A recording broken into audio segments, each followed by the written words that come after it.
James E. Ward Jr. is the pastor to Jacob Blake's mother. He is also the author of the book Zero Victim, Liberate Yourself from the Mentality of Defeat. You see that book here, and he joins me now from Chicago. And sir, I know you know the family. What kind of man is Jacob Blake? Hey, Becky, thank you so much for having me on your show. I do know the family. I want to be clear, I'm the pastor of Jacob Blake's mother, Julia Jackson, and also his grandmother, Janie Johnson, but I don't have personal interaction with Jacob. And so I can just speak on behalf of Julia.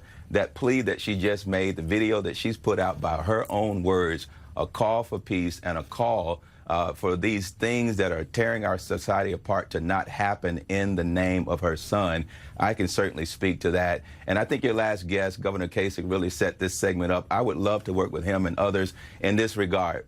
Becky, we're having more conversations about criticism and controversy than we're having conversations about change and compassion. We're more concerned with right versus left instead of right versus wrong. We have to call a ceasefire. We've got to come back to deal with the spiritual and the moral foundation upon which civil law that governs a society has been built. And we have to deal with matters of the heart if we're ever going to change it. That is my area of expertise, so to speak, in terms of being a pastor, being a spiritual coach. And we have to let the legal team do what they need to do. We need to let the politicians do what they need to do. But there is a faith component, there's a spiritual component that we never get to. And that is why I believe we never see the lasting change that we all want to see. And I want to help be a leading voice and serve with others in bringing about this change to make sure that we eliminate these atrocities from our society.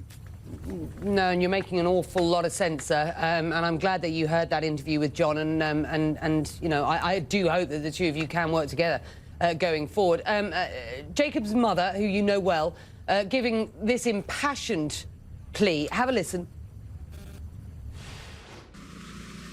Do Jacob justice on this level and examine your hearts. As I pray for my son's healing, physically, emotionally, and spiritually, I also have been praying, even before this, for the healing of our country. How are the family doing? How does a family cope with a situation like this?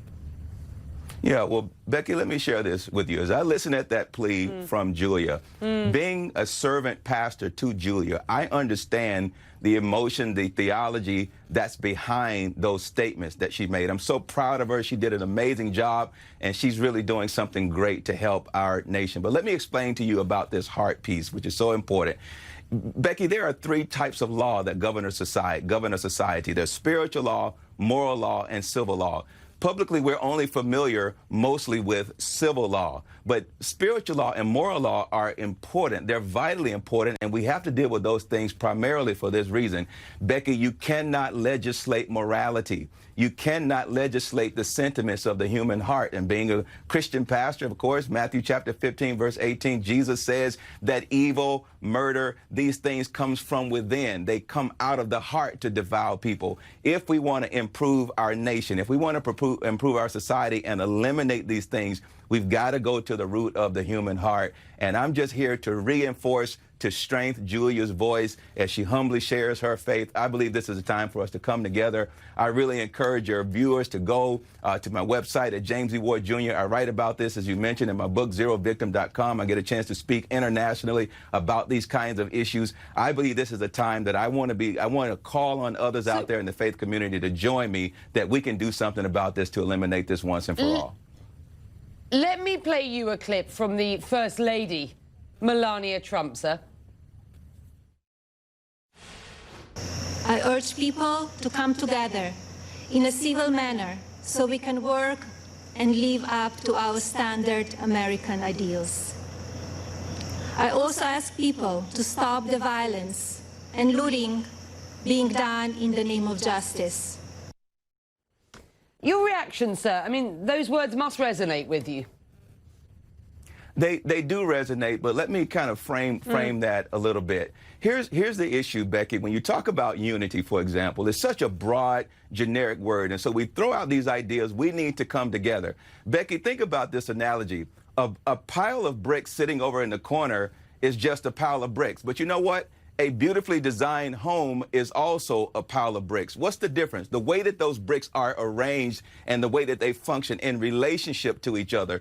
And so we make these general calls. I honor First Lady Melania's voice in calling for unity.